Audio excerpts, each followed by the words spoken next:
Mag-aalas 5 pa nga lang po dito sa Boracay ay bumangon na kami ng aking pamilya. Ngayong araw po kasi ay Huwebes. At kahit nga po nasa ibang lugar kami, hindi namin makakalimutang sumamba. Kaya nga po maaga pa lang ay agad na kaming gumayak para po pumunta sa lokal ng Boracay. Dito nga po yan sa distrito ng Aklan sa Boracay. Syempre guys, kahit po nasa kasiyahan kami, hindi namin makakalimutan magpasalamat o maglingkod sa Diyos na nasa itaas. Dahil nga po bawal mag-video sa loob, nakapag-video na nga lang po ako nung nasa labas at nung pauwi na po kami. At kahit nga po umaga pa lang dito sa may Boracay ay napakasarap na po talagang maglakad. Dahil nga po sasalubong sa'yo yung napakasariwang hangin. Pati nga rin po yung araw dito sa may Boracay ay talagang ramdam mong may bitamina sa katawan. Kaya nga umagang umaga pa lang guys ay napaka-bloom na talaga ng mga mukha namin. At pagdating nga po namin dito sa may hotel ay nagbihis lang po kami, pagkatapos agad na rin kami bumaba sa may hotel para po kumain sa libreng buffet na pinagbukan namin. Kumain na nga po kami ng marami ng aking pamilya dahil nga ngayong araw ay susulitin na po talaga namin yung mga nalalabing araw namin dito sa may Boracay. Dahil nga po Huwebes na neto at Sabado nga ay aalis na rin kami dito. At abangan nyo nga rin guys yung i-upload kong vlog nung pag-uwi namin sa may Manila. At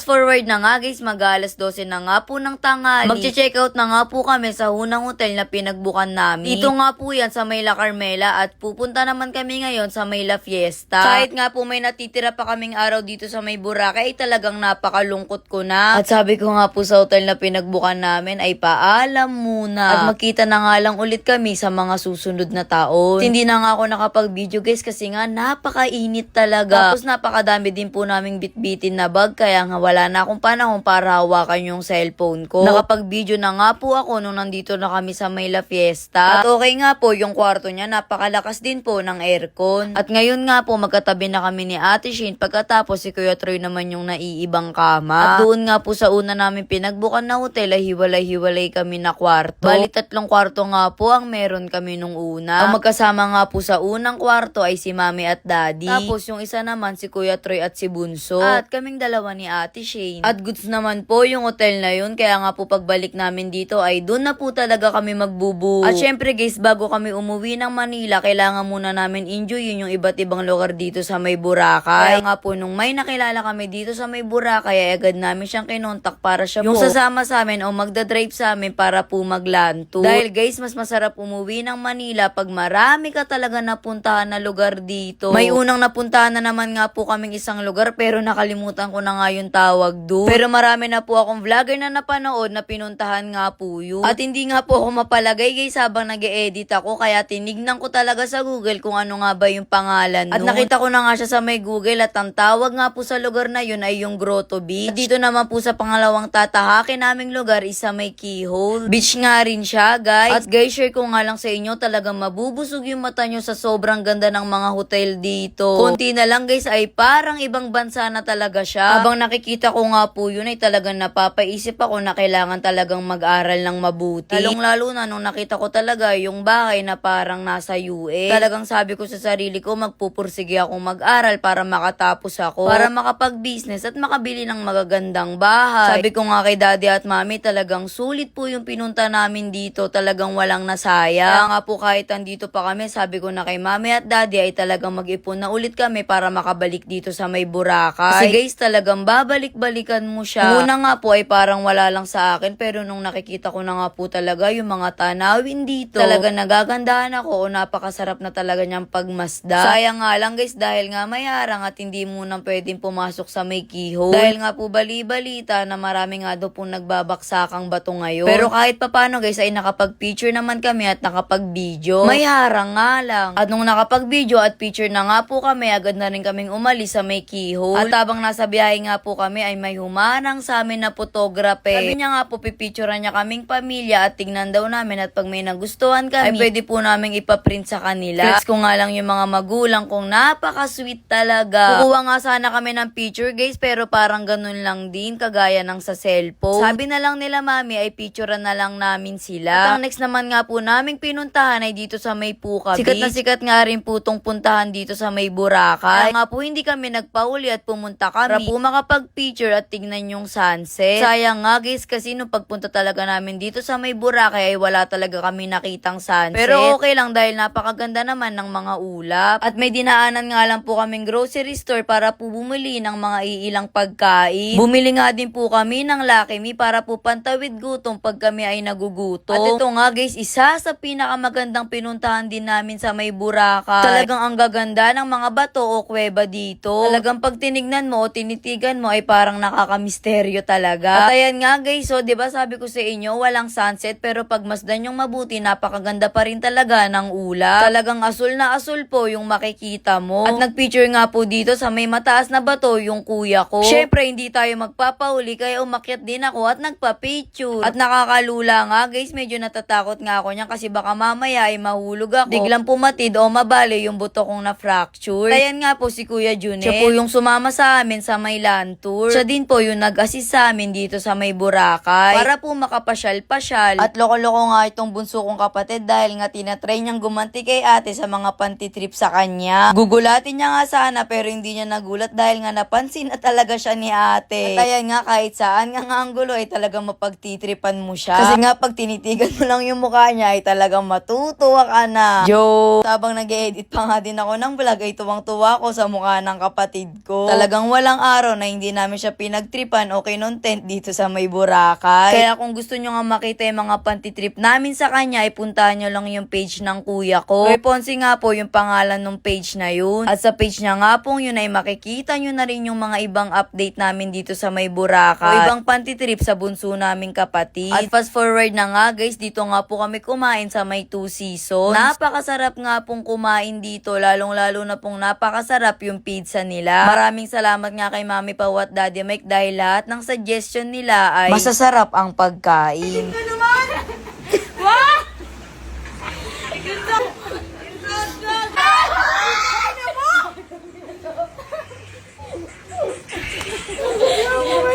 At abangan nyo nga po ang i-upload ko pang mini vlog dito sa may Boracay.